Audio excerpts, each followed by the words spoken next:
మాట అసలు పట్టించుకోడు, వాళ్ళు చెప్పిందే వింటాడు. డ్రింక్ తాగితే అసలు నోరు కూడా తిరగదు, గలీజ్ గలీజ్గా మాట్లాడతాడు.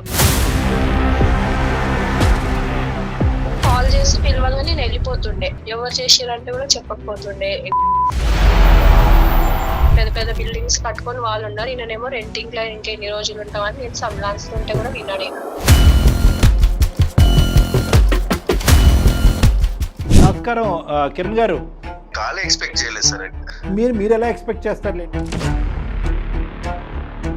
ఈ లేట్ నైట్స్ రావటం ఏంటి, తాగటం ఏంటి, తాగి వచ్చినటువంటి మిమ్మల్ని ఆవిడ ప్రశ్నిస్తే కనుక ఆవిడ మీద అరవటం ఏంటి, కొట్టడం ఏంటి? నేను తాగి రోడ్ల మీద వెళ్ళి పొరలట్లేదు సార్. జనరల్ నాలెడ్జ్ అంటే బయట ప్రపంచం తెలియదు సార్, ఆమెకు చదువుకోలేదు.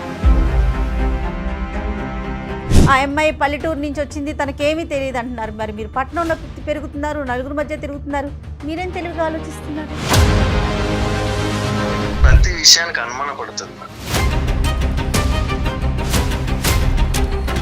ఆడపిల్లలతో మీకు ఫ్రెండ్షిప్లు ఏంటండి?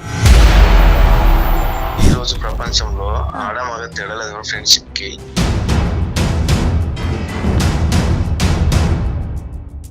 చూసుకోవటం ఏంటి అంటే పైనుంచి కిందకి ఇలా చూడటమా? అది మా ఫ్యామిలీ ఇష్యూ సార్, యాక్చువల్లీ చెప్తున్నాను.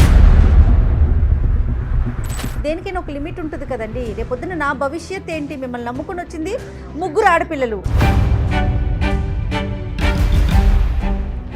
ఇదే సుడిగుండంలో మా ఆయన ఉండిపోతున్నాడండి. అతని ఆరోగ్యం ఏంటి, మా కుటుంబం భవిష్యత్తు ఏంటి అనేది భయపడుతుందండి.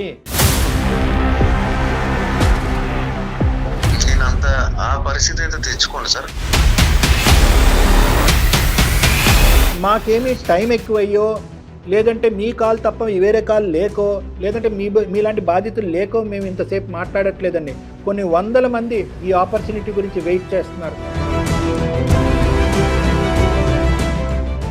భార్య భర్త అన్న తర్వాత చిన్న చిన్న గొడవలు వస్తుంటాయి కదా, ప్రతి ఇంట్లో జరిగేదే కదా సార్. ఒకసారి కాకపోతే ఒకసారి అవుతుంది, కాంప్రమైజ్ అయితే మనకు కామన్ గా.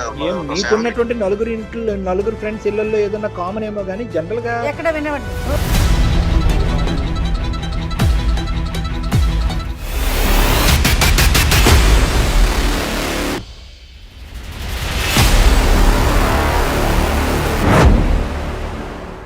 సుమన్ టీవీ ప్రెజెంట్స్ అందమైన జీవితం కార్యక్రమానికి స్వాగతం. నమస్తే కళ్యాణ్. నమస్తే జయ గారు. కోమలి అనే ఒక ఆవిడ మనకి మెయిల్ చేశారండి. కోమలి చాలా పెద్ద మెయిల్ పెట్టింది కళ్యాణ్ గారు. మొత్తం చూసాను నేను కూడా. సో పూర్తి డీటెయిల్స్ మనం ఆవిడతోనే మాట్లాడదాం. తప్పకుండా మేడం.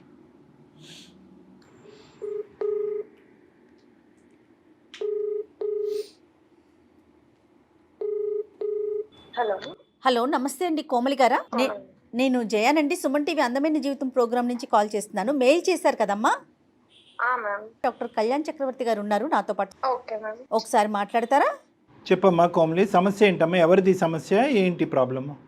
మైనస్ సార్, అతను బాగా ఫ్రెండ్స్ తో ఉండి తాగడము, ముగ్గురు పిల్లలు ఉన్నారు, పట్టించుకోడు. పెళ్ళి ఎంతకాలం అయింది? 12 years అవుతుంది. పిల్లలమ్మా? ముగ్గురు పిల్లలు సార్, ఒక పాప, ఇద్దరు పాపలు, కౌల పిల్లలు. ముగ్గురు ఆడపిల్లలు, మొత్తం ముగ్గురు ఆడపిల్లలు సార్. అతను ఏం చేస్తుంటాడమ్మా? అతను సాఫ్ట్వేర్. మీరేమన్నా చేస్తారా పిల్లల్ని చూసి?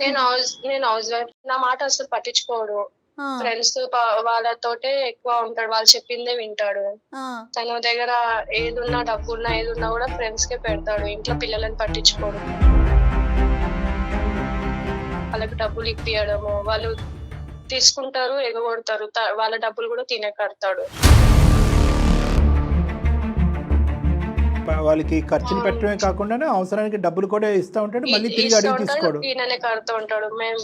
మాకేమో పిల్లలు ఉంటారు, పిల్లలను పట్టించుకోడు, నన్ను పట్టించుకోడు, నేను చెప్తే కూడా వినడు. ఇప్పుడు ముగ్గురు ఆడపిల్లలు ప్లస్ మీరు నలుగురు, ఇంట్లో ఎన్ని ఖర్చులు ఉంటాయి, ఏది పట్టించుకోడా తల్లి? ఏది పట్టించుకోడు. ఆయన ఏదని చెప్తే కోపం వస్తుంది తనకి.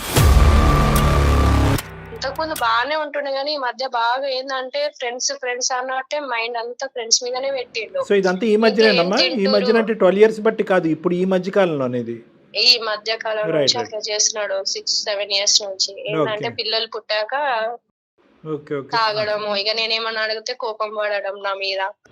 అర్థమైందమ్మా. కానీ ఈ ఫ్రెండ్స్ ఎలా పరిచయం అమ్మా? అంటే స్కూల్ ఫ్రెండ్సా, కాలేజ్ ఫ్రెండ్సా, ఆఫీస్ వాళ్ళ? చిన్నప్పటి నుంచి ఫ్రెండ్స్ అని చెప్తాడు. ఏమన్నా అంటే ఇంటికి వస్తారా వాళ్ళు? అమ్మ కోమలి, మీ ఇంటికి ఎప్పుడైనా వస్తుంటారా వాళ్ళు? వాళ్ళ ఇంటికి మీరు వెళ్ళటం? ఇంటికాడికి రాకపోతుండే కానీ కాల్ చేసి పిలవగానే నేను వెళ్ళిపోతుండే. ఎవరు చేసిరంటే కూడా చెప్పకపోతుండే. ఎక్కడ అంటే ఫ్రెండ్ ఫోన్ చేసిరని వెళ్ళిపోతాడు అంతే. ఇంట్లో కూడా టైం ఉండడు, అంటే ఎక్కువసేపు టైం ఉండడు. ఉండడు. అంటే ఈయన ఏం చేసిండంటే వేరే వాళ్ళకి అప్పు ఇప్పియడము, వాళ్ళు కట్టకుండా తెగ కొట్టేసే వరకు ఈయన కట్టుకుంటుండే. అప్పులో వచ్చి మా ఇంటి ముందు నిలబడము. వాళ్ళేమో మంచిగా పెద్ద పెద్ద బిల్డింగ్స్ కట్టుకొని వాళ్ళు ఉన్నారు. ఈయనేమో రెంటింగ్ లో ఇంకెన్ని రోజులు ఉంటామని నేను సంలాస్తుంటే కూడా విన్నాడు. బాగా తాగుతాడు వాళ్ళ ఫ్రెండ్స్ తో పాటు. తను ఏంటంటే బంగారం ఉన్నా కూడా బంగారం కూడా తను అమ్మేసిండు తీసుకెళ్లి. ఫ్రెండ్స్ ఎవరన్నా అడిగితే వాళ్ళకి నా బంగారం పెట్టి వాళ్ళకి డబ్బులు ఇవ్వడము. వేరే అమ్మాయి కూడా ఫ్రెండ్ లాగా ఉండి తనకి కూడా డబ్బులు ఇప్పియడము. ఈయనకి అప్పులో వచ్చి ఇంటికాడ ఆగడం. సరే, అప్పులో వచ్చేసాక తర్వాత మీ డైలీ నీడ్స్ ఎట్లాగమ్మా? ఇప్పుడు నలుగురు ఉండాలి అంటే ఎన్ని ఖర్చులు ఉంటాయి, అవన్నీ ఎట్లాగా? లేవి పైసలు అవి అంటే లేవు అని అంటుండే ఇంట్లో. వాళ్ళే కట్టినా వీళ్ళే కట్టినా అన్నట్టు. ఈ ఫ్రెండ్స్, ఈ ఖర్చులు, ఈ డబ్బులు ఇవన్నీ కాకుండా మిగతా అన్ని అంశాల్లో మంచి భర్తేనమ్మా? అంటే మంచి భర్త, తండ్రా? అంటే ప్రేమగా చూసుకోవటం కానీ, మీకు ఏదైనా కష్టం వచ్చినా, ఏదైనా హెల్త్ బాగాలేకపోయినా? ఇంతకు ముందు బాగానే ఉన్నాయి. ఈ మధ్య అసలు పట్టించుకోవడమే లేదు తను. ఎవరికైనా డబ్బులు ఇచ్చినావా అంటే వీళ్ళకి లేడీస్ వాళ్ళ ఫ్రెండ్స్ ఉంటారు ఆడపిల్లలు, వాళ్ళకి ఇచ్చేస్తాడు డబ్బులు. వాళ్ళకి ఎందుకు ఇచ్చినావు అంటే నువ్వు ఎవరి అని అంటుండే నన్ను. నువ్వు వెళ్ళిపో, నువ్వు ఎవరిని అంటున్నావు ఆ మాట అని నన్ను రివర్స్ గా తిట్టడం. నేను వెళ్ళిపోతాను, నేను చనిపోతాను, ఉండు నువ్వే ఉండు, నా పిల్లలని తీసుకుని వెళ్ళిపోతా అంటే కొట్టడానికి వస్తుండే నా మీదికి. కొట్టడానికి వచ్చేవాడమ్మా, కొట్టేవాడా? కొట్టడానికి వచ్చేవాడు. Okay okay. డ్రింక్ తాగితే అసలు నోరు కూడా తిరగదు, గలీజ్ గలీజ్ గా మాట్లాడతాడు. అమ్మ, ఇప్పుడు ఇవన్నీ జరుగుతున్నాయి కదా, మరి ఇప్పటి వరకు ఎందుకు భరించి ఉంటున్నావు? తల్లిదండ్రులు ఎవరైనా కొద్దిగా ఇతనితో మాట్లాడి ప్రవర్తన మార్చే ప్రయత్నం చేశారా? ఎవరన్నా బాగా చెప్పిరు మమ్మీ వాళ్ళు కూడా. బాగా చెప్తే కూడా వాళ్ళు చెప్పిన వాళ్ళ ముందు బాగానే ఓకే అంటాడు, మళ్ళీ ఇంటికి వచ్చినాక అవే కథలు చేస్తాడు. అంటే మాకు చేయడానికి కారణం ఏంటమ్మా? మేము ఏ విధంగా నీకు సహాయపడగలం? తనకి నేను ఉండి భార్య పిల్లలను చూస్తా అంటే ఓకే, లేదంటే నేను వెళ్ళిపోతా అని చెప్పాను. ఓ, ఆల్రెడీ చెప్పారు మీరు. అంటే నేను వెళ్ళిపోతాను, ఇది నేను భరించలేను అని చెప్పడం ఇది ఫస్ట్ టైం? ఇంతకు ముందు కూడా ఫస్ట్ టైమా? ఓకే. అయితే ఏమంటాడు? పిల్లలను వదిలి వెళ్ళిపో అంటున్నాడు. మారకపోతే మీరు ఏం చేద్దాం అనుకుంటున్నారు నెక్స్ట్ స్టెప్? నా అంతలో నేను పిల్లలను చూసుకొని నేను ఉందామని. సో ఇంకా ఏకంగా రిలేషన్షిప్ కట్ చేసుకోవాలనుకుంటున్నారు?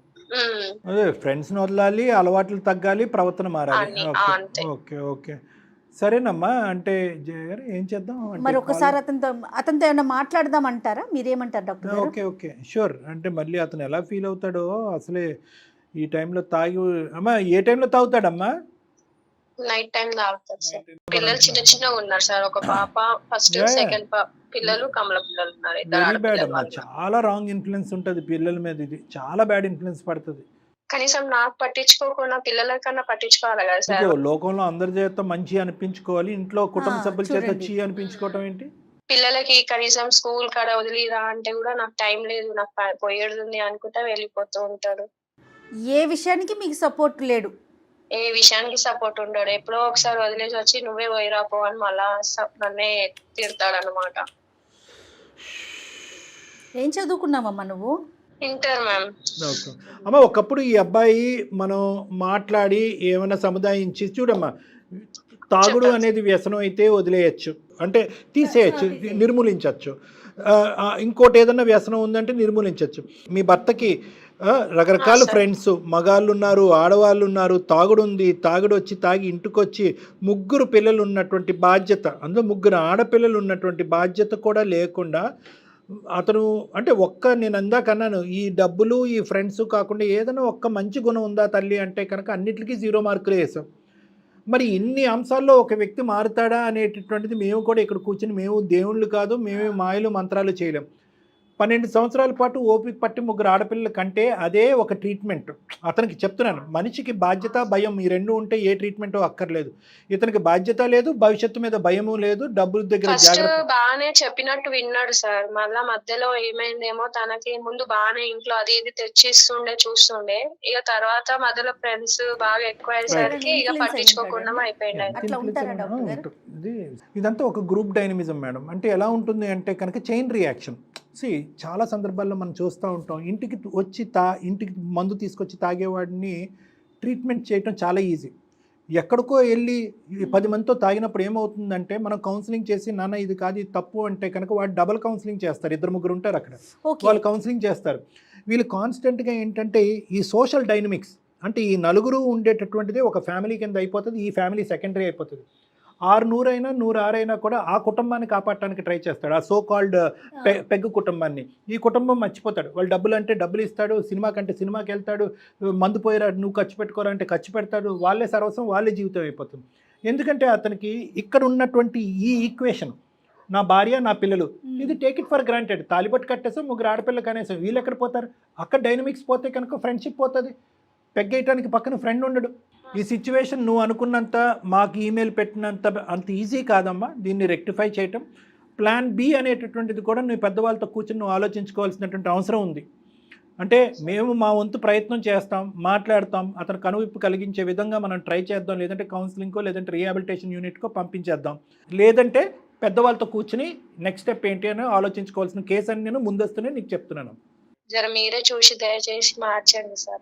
సరేనమ్మా, సరే. తనకు కూడా అర్థం కావట్లేదు ఈరోజు. చూడండి ఇప్పుడు అందు గురించి మనం ఏమంటామంటే అమ్మ ఫైనాన్షియల్గా మీ కాళ్ళ మీద మీరు నిలబడండి, ఒకసారి ఆచితూచి అడిగేయండి. ఒక వ్యక్తిత్వం కరెక్ట్ కాకపోతే లైన్గా అదే పనిగా పిల్లల్ని కనకండి, బాధ్యతలు పెరుగుతాయి, బరువు పెరుగుతుంది. ఈరోజు మనం ఇంత ఈజీగా చెప్పేసాం కానీ ఎక్కడికి వెళ్ళి బతుకుతుందో ఆ 3 పిల్లల్ని తీసుకుని ఇంటర్మీడియట్ చదువుకున్నటువంటి ఒక ఆడపిల్ల.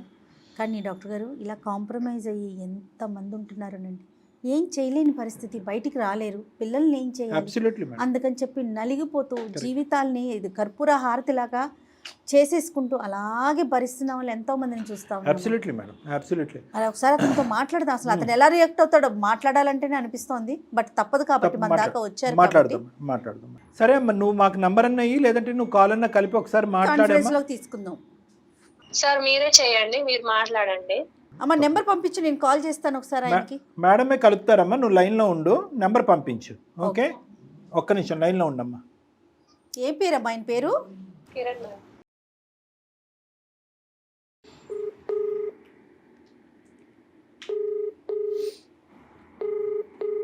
హలో నమస్తే అండి, కిరణ్ గారా? అవునండి, మీరెవరండి? నేను జయానండి, సుమన్ టీవీ అందమైన జీవితం ప్రోగ్రామ్ నుంచి కాల్ చేస్తున్నానండి. నమస్తే అండి, థ్యాంక్ యూ సో మచ్. మీతో ఒక 5 minutes, నాతో పాటు డాక్టర్ కళ్యాణ్ చక్రవర్తి గారు కూడా ఉన్నారు. ఓకే, మీరు మీ దగ్గర నుంచి కాల్. ఓకే, చెప్పండి మేడం. ఒక చిన్న ఇష్యూతో మీతో కాల్ చేశామండి, ఒకసారి డాక్టర్ గారు మాట్లాడతారండి.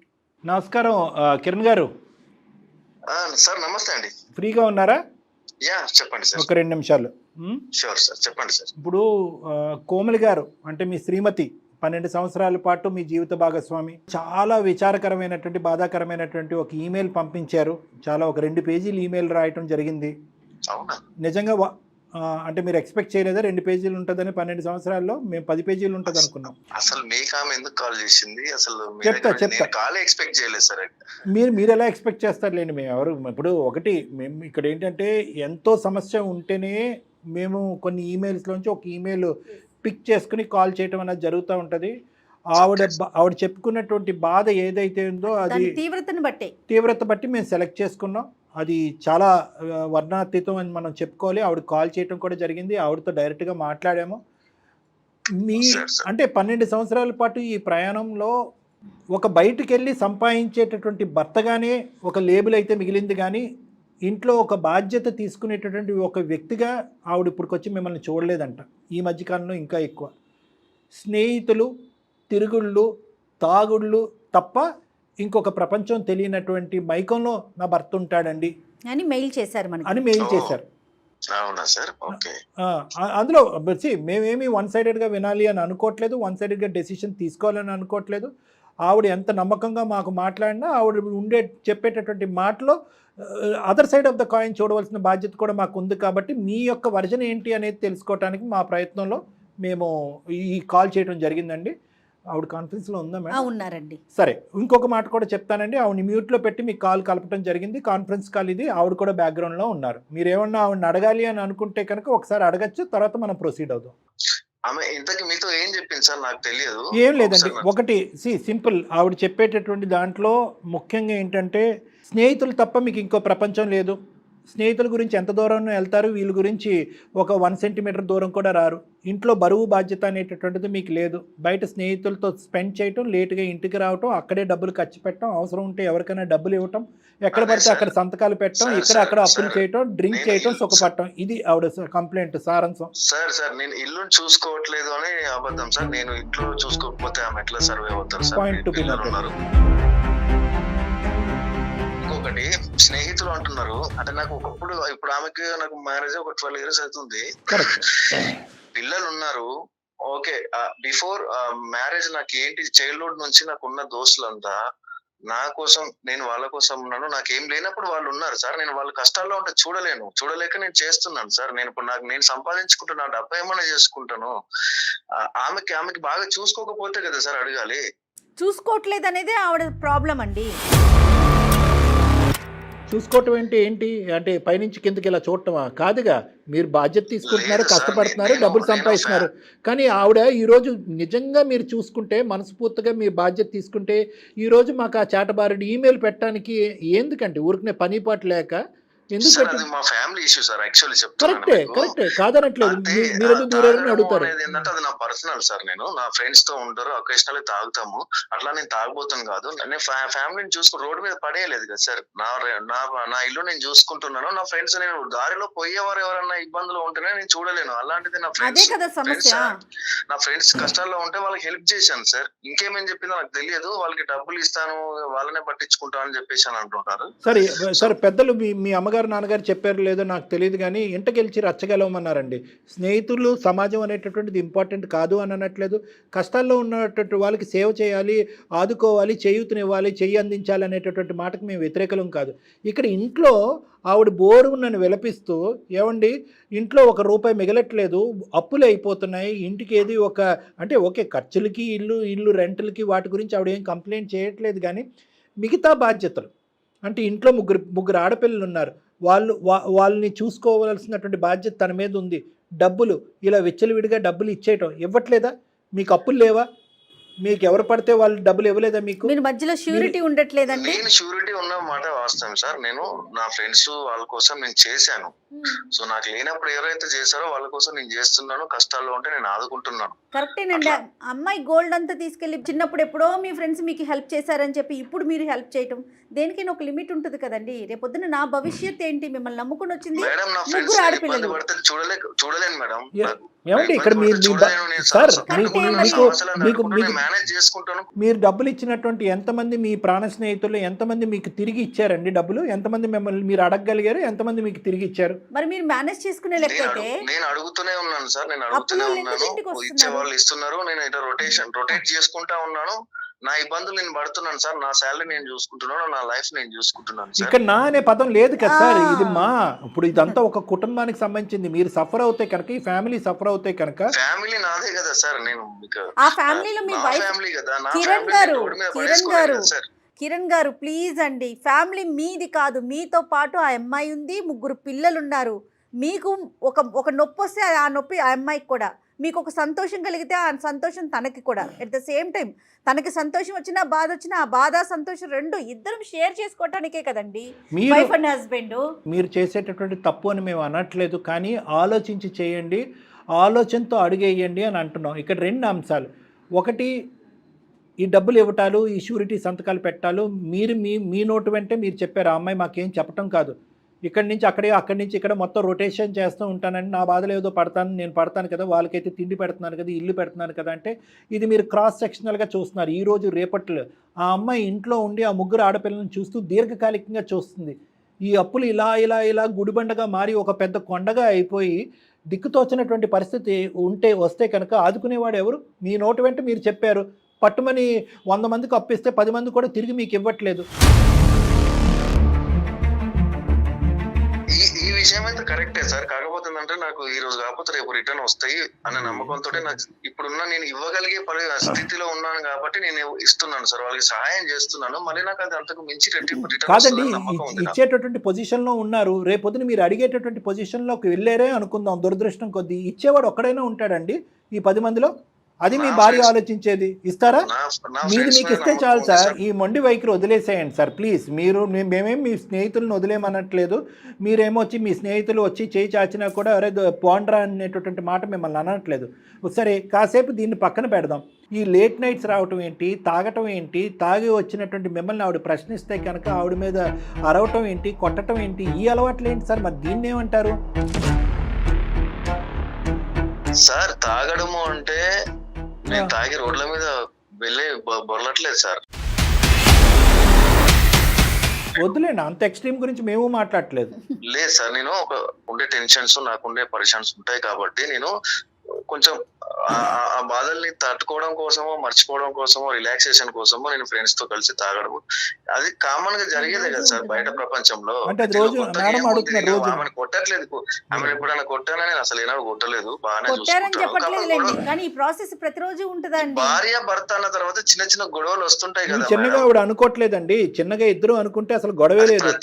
ప్రతి ఇంట్లో జరిగేదే కదా సార్. ఒకసారి కాకపోతే ఒకసారి అవుతుంది, కాంప్రమైజ్ అయితే అది కామన్ గా. మీకున్నటువంటి నలుగురు ఫ్రెండ్స్ ఇళ్లలో ఏదన్నా కామన్ ఏమో కానీ జనరల్ గా ఇంత రెస్పాన్సిబిలిటీ ఉండాలండి. ఇప్పుడు మీరు మార్నింగ్ లెగాలి, మీ హెల్త్ మీరు చూసుకోవాలి, ప్రతిరోజు ఇదే పనిగా ఉంటే కనుక ఎలా పరిస్థితి ఏంటి, దానికి అయ్యేటటువంటి ఖర్చు ఏంటి? వాళ్ళకు కూడా మీరే ఖర్చు పెడతారంట, అది కూడా నిజమేనా?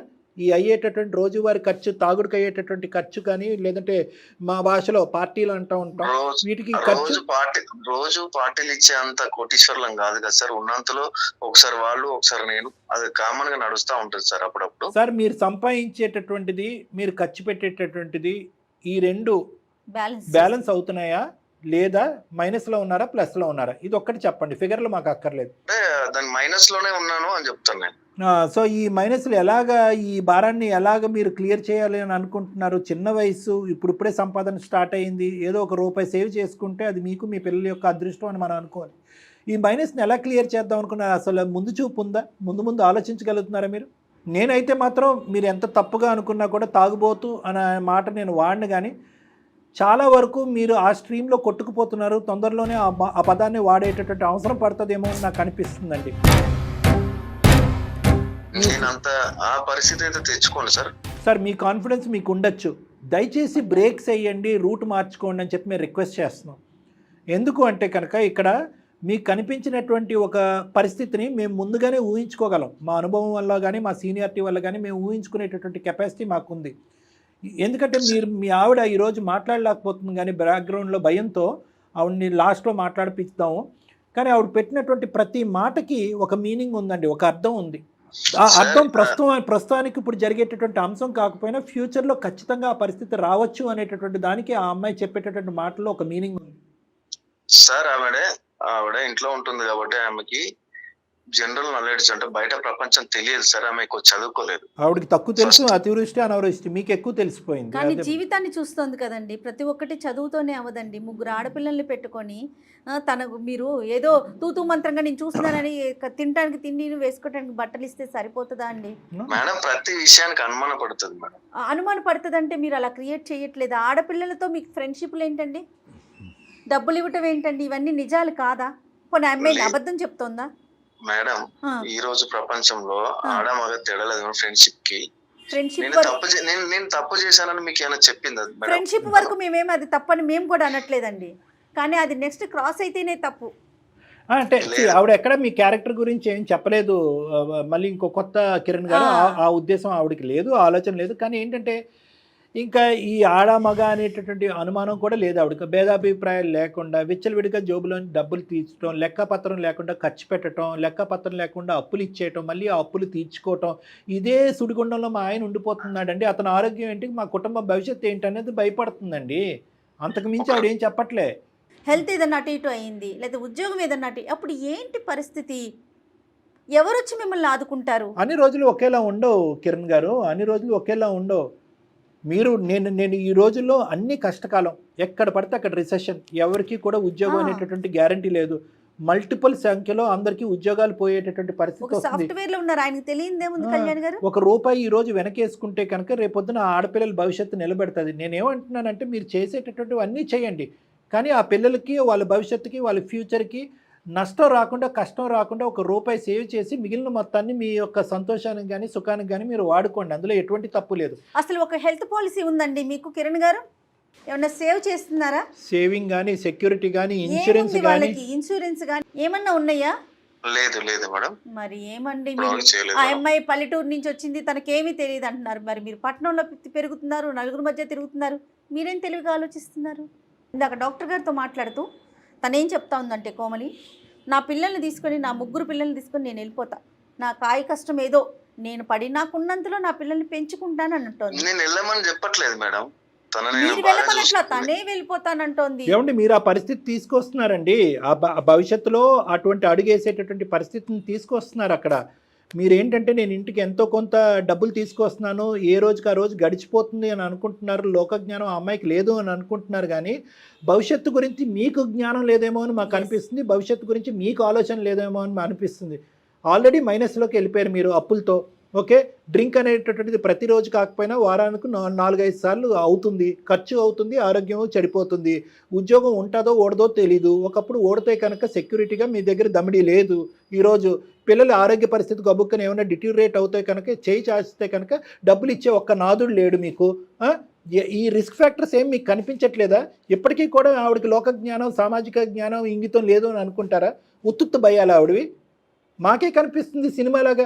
ఆవిడ చెప్పిన దాన్ని బట్టి మేము సినిమా ఊహించుకోవట్లేదండి. మీ మాటల్లోనే మీరు చెప్పారు, మైనస్ అన్నారు, డ్రింక్ అన్నారు, అప్పులు ఇస్తా అన్నారు, సెక్యూరిటీల కింద నిలబడతానన్నారు, అన్నీ మీరే చెప్పారు. సో కాబట్టి ఏంటంటే ఒక్క నిమిషం మీరు దయచేసి వెనక్కి తగ్గి ఆలోచించండి. ఇంటి పరిస్థితి ఈరోజు కాకపోయినా రేపటి రోజు క్వశ్చన్ మార్క్ కింద మారబోతుంది. మాకేమి టైం ఎక్కువయ్యో, లేదంటే మీ కాల్ తప్ప వేరే కాల్ లేకో, లేదంటే మీలాంటి బాధితులు లేకో మేము ఇంతసేపు మాట్లాడట్లేదండి. కొన్ని 100 మంది ఈ ఆపర్చునిటీ గురించి వెయిట్ చేస్తున్నారు.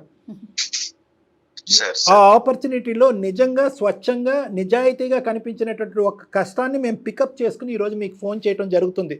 మా యొక్క ప్రయత్నాన్ని కూడా దయచేసి విలువనిచ్చి అర్థం చేసుకోండి. అది ముఖ్యంగా మీకున్న 3 ఆడపిల్లలు ప్లస్ మీ భార్య, 4 మిమ్మల్ని నమ్ముకుని ఉన్నారండి. ప్రాక్టికల్ గా ఆలోచించండి please. Is a sensible person madam. నేను I am proud of this person. ఎందుకంటే నేను ఒక మాట అంటున్నాను. ఈరోజు ఇందాక నేను ఆ అమ్మాయితో కిరణ్ గారి కాల్ కలిపే ముందు నాకు కంప్లీట్గా డిఫరెంట్ ఇంప్రెషన్ ఉంది. But is a sensible. ఇందాక నేను అన్నాను కదా మేడం, ఇది ఒక ఉప్పెన, ఒక తెలియనటువంటి ఒక కెరటం లాంటిది. ఈ కెరటంలో ఏంటంటే ఒక లేబుల్ అనేటటువంటిది కిరణ్ గారు ప్రపంచానికి ఇసిరేశారు. అరే కష్టం వస్తే కిరణ్ నన్ను స్మరించుకోరా, హెల్ప్ చేసేస్తాడు అనేటటువంటి ఒక లేబుల్ స్నేహితుల మధ్యన ఇలాంటి వాళ్ళు ఉంటారు మేడం. ఫాల్స్ ప్రెస్టేజ్ కాదు మేడం, వాళ్ళు ఒక గ్యారంటీ అనమాట, ఒక ఏటీఎం బ్యాంక్ లాగా అయిపోతారు అనమాట. ఇప్పుడు కిరణ్కి ఎలాంటి ఒక థ్రెషోల్డ్, ఒక గీత గీసేసుకుంటే ఉంటే ఎక్స్ అనేవాడికి ఇచ్చాను, వై అనేవాడికి ఇవ్వకపోతే కనుక మన గురించి చెడు ప్రచారం జరిగిపోద్దేమో. ఎప్పుడు కూడా దానవీర సూర కర్ణలాగా నేను ఏదోటి ఇవ్వటమే తప్ప లేదు అని చెప్పి మాత్రం నేను చెప్పకూడదు ఆ నేముని కాపాడుకోవాలి. కష్టాలు వచ్చినప్పుడు కిరణ్ గాడి తలుపు తడితే కనుక కిరణ్ గాడి ఎంతన్నా ఎక్కడి నుంచి అన్నా తల తాకట్టు పెట్టుకున్న తీసుకొస్తాడనే లేబుల్ కాపాడుకునేటటువంటి ప్రయత్నం కిరణ్ కొట్టుకుపోతున్నాడు. ఈ కెరటానికి బ్రేక్ పడాలి. ఇది ఒక తెలియనటువంటి ఒక ఇన్ఫెక్షన్ లాంటిది. అతను ఆ నేమ్ కాపాడుకునేటటువంటి ప్రయత్నంలో ఇక్కడ కుటుంబం మునిగిపోతున్నా కూడా అతనికి అర్థం కానటువంటి పరిస్థితి. ఎంత డేంజర్ కదా డాక్టర్ గారు, చాలా డేంజర్ మేడం. మై గాడ్, తను నిజంగా ఎక్స్ప్రెస్ చేయలేకపోతుంది. కానీ మెయిల్ మీరు చూసారుగా, అవును మేడం, ఎంత తీవ్రంగా, ఎంత బాధతో పెట్టిందంటే. అమ్మ కోమలి, వింటున్నావా తల్లి? వింటున్నాము. మరి చెప్పమ్మా, నీ బాధ ఇప్పుడైనా ఎక్స్ప్రెస్ చేయదల్లి. ఒక 2 మాటల్లో చెప్పమ్మా. నువ్వు అడగంది అమ్మ కూడా అన్నం పెట్టదమ్మా. నువ్వు నీ బాధ ఏంటి అనేది టైపింగ్లో చూపెట్టిన స్పీడ్ ఇక్కడ మాటల్లో చూపెట్టకపోతే ఎవరికి అర్థం అవుతుంది? ఇది మా బాధ, మా గోడ, ఇది మేము ఎలా విలపించుకుంటాం. నేను ఇలా బాధపడుతున్నానని చెప్పి అతనికి అర్థమే. అతనికి నీ మాటలన్నీ, నీ ఈమెయిల్లో రాసినవన్నీ విడమర్చి చెప్పేటప్పటికి అవును సార్ నిజమే అని అట్లీస్ట్ ఒక 2 మాటలు అన్నాడు మీ ఆయన ఫోన్ పెట్టేయకుండా. మరి ఇదే నువ్వు విలపించుకుని నువ్వు మాట్లాడుకుంటే ఈ 12 సంవత్సరాల్లో ఈ కథ ఎప్పుడో కంచికి చేరుండేది. ఆయనకి చెప్తూనే ఉంటా సార్, ఏమ్మా? తను వినలేడు. వినలేడు. నువ్వు ఎత్తుక్కుని అటకమేయించి ఒకటి బీరువాలోంచి 2 మాటలు తీయి, అతను వింటాడు. నీ బాధ, నీ కడుపులో ఉన్న బాధ, అతనికి బాధ్యత లేదు, భయం లేదు అని ఇంతకాలం కొట్టుకుపోయాడు అని చెప్పి కుటుంబం, పిల్లలు అంటే ప్రేమ లేదని కాదు. స్టార్టింగ్లో నువ్వు చెప్పిన వర్జన్ వింటే కనుక అమ్మో ఇతను అన్ని రకాల అలవాట్లు ఉన్న మనిషి, ఇతను మార్చలేము, ఒకప్పుడు ఇతను వీలు కాకపోతే ఇంకో స్టెప్ తీసుకోమ్మా అంది. అతను ఈజ్ ఎ సెన్సిబుల్ పర్సన్. ఒకసారి కిరణ్ గారు థ్యాంక్ యూ అండి నిజంగా. ఎందుకంటే ఈరోజు మీరు నేనెందుకు మాట్లాడాలి, మా పర్సనల్ ఇష్యూలో మీరెవరు, నా అప్పో సప్పో నేను చేసుకుని నా కుటుంబాన్ని నేను కాపాడుకుంటాను మీరెవరు అనేటటువంటి ప్రశ్న ఇనీషియల్గా అడిగినా కూడా నేను మాట్లాడిన తర్వాత ఒక 50 to 60% మీకు కనువిప్పు కలిగింది అనేటటువంటి భావనలో నేను ఉన్నాను. నా భావన నిజమా అబద్ధమా? నేను ఆలోచిస్తాను సార్, నేను ఆలోచిస్తాను. థ్యాంక్ యూ అండి. నా గురించి ఆలోచించకండి సార్, మా టీం గురించి అసలు ఆలోచించకండి, మీ ముగ్గురు ఆడపిల్లల గురించి ఆలోచించండి ప్లీజ్. తప్పకుండా మీ ముగ్గురు ఆడపిల్లల గురించి ఆలోచించండి, నా లైఫ్ గురించి, భవిష్యత్తు గురించి ఆలోచిస్తాను సార్ మీరు చెప్పినందుకు. ఒక్కసారి మీరు మీ శ్రీమతి గారు ఒక్కసారి నా క్లినిక్కి రండి, లేదంటే 1-2 సార్లు రండి, ఒకసారి మళ్ళీ కూర్చుందాం, మాట్లాడుకుందాం, ఎక్కడ గాడి తప్పింది అనేటటువంటిది, ఈ ప్రయాణం ఎక్కడ గాడి తప్పింది అనేది ఒక్కసారి మళ్ళీ స్మరించుకుందాం, ఒకసారి ఆలోచించుకుని ఈ ప్రయాణాన్ని మళ్ళీ గాడిలో తీసుకెళ్దాం. ఇట్స్ జస్ట్ పట్టాలు తప్పినటువంటి ఈ ప్రయాణాన్ని మళ్ళీ పట్టాల మీద పెడితే కనుక సాఫీగా ముందుకెళ్ళిపోతుంది. ఎందుకంటే నేను ఈరోజు మాట్లాడుతున్నటువంటి అతి పెద్ద అదృష్టం ఏంటంటే 2 మంచి మనుషులతో మాట్లాడుతున్నాను, ఎవరు చెడ్డవాళ్ళు లేరు ఇక్కడ. సరే సార్. అమ్మాయి కూడా ఏదైనా తెలిసి తెలియక తప్పులు మాట్లాడినా కూడా మీరు డాక్టర్ గారి దగ్గరికి వస్తే మొత్తం ఆయన క్లియర్ గా మాట్లాడి మార్చే ప్రయత్నం చేస్తారండి. ఓకే అండి, తప్పకుండా మేడం. నాకు తెలిసి తెలియక ఏదైనా మాట్లాడి ఉండొచ్చు, నేను ఒకసారి మాట్లాడతాను మేడం, ఇంటికి వెళ్ళాక మాట్లాడి ఒకసారి కలుస్తాను మేడం. రైట్. ఓకే అమ్మా. కోమలి ఓకేనా? Okay ma'am. ఓకేనమ్మా, ఆల్ ద బెస్ట్ అమ్మా. ఇద్దరు ఒకసారి రండి అమ్మా. ఓకే, హ్యాపీగా ఉండండి. తను బాధలో ఉండి చెప్పలేకపోతుందా, లేకపోతే అతను లైన్ లో ఉన్నాడు అని ఒక అంటే తను ఎక్స్ప్రెసివ్ కాదంటారా? ద థింగ్ ఈజ్ ఏంటంటే ఎక్స్ప్రెసివ్ కాదు ఒకటి మేడం, తనకు మాటలు అనేటటువంటి తక్కువ తెలుసు, రైటింగ్ టైపింగ్ అనేది బాగా చేస్తుంది. ఏ అడుగు వేస్తే కనుక ఏ విధంగా అయిపోతుంది అనేటటువంటి ఒక భయం. ఎందుకంటే తను ఒక మాట అనాలన్నా, ఒక పని చేయాలన్నా ఆ ముగ్గురు ఆడపిల్లలు అలా కళ్ళ ముందు అడుగుతారు. కరెక్ట్ కళ్యాణ్ గారు. రేపొద్దున తను తీసుకునేటటువంటి స్టెప్ ఏంటి కోమలి, ఇలాంటి పిచ్చి పని చేసావని ఎవరన్నా అంటారనే భయంతో ఆ అమ్మాయిని నీళ్లు మింగుతూ భయపడుతూనే మాట్లాడుతున్నారు. ఇప్పుడు నా పిల్లల్ని నేను ఎలా బతికించుకోవాలి? ఇది నిజంగా ఆడపిల్లలందరికీ ఈ ఎపిసోడ్ ఒక ఆలోచింప చేసే విధంగా ఉండాలండి. చూడండి, తమ కాళ్ళ మీద తను నిలబడక లేకపోయేసరికి అదే ఆ అమ్మాయి చదువుకొని ఉద్యోగం చేస్తా ఉంటే ఎవరు మాట్లాడతారు? గట్టిగా మాట్లాడేది, ఏంట్రా నువ్వు చేసేదని నిలదీసేదేమో బహుశా. ఇప్పుడు ఎటు వెళ్ళాలో తెలియక కనీసం మన దాకా వచ్చి మళ్ళీ చెప్పుకోలేకపోతుంది. డెఫినెట్గా అండి, ఆడపిల్లలందరూ ఆలోచించాలి. దయచేసి తల్లిదండ్రులు కూడా పిల్లల్ని చదివించండి, మంచి ఉద్యోగాలు వచ్చే వరకు వాళ్ళని ఎంకరేజ్ చేయండి. రైట్ కళ్యాణ్ గారు, వాళ్ళు వస్తారు డెఫినెట్ గా మీ దగ్గరికి, ఒకసారి మాట్లాడండి. అవునండి, నమస్తే.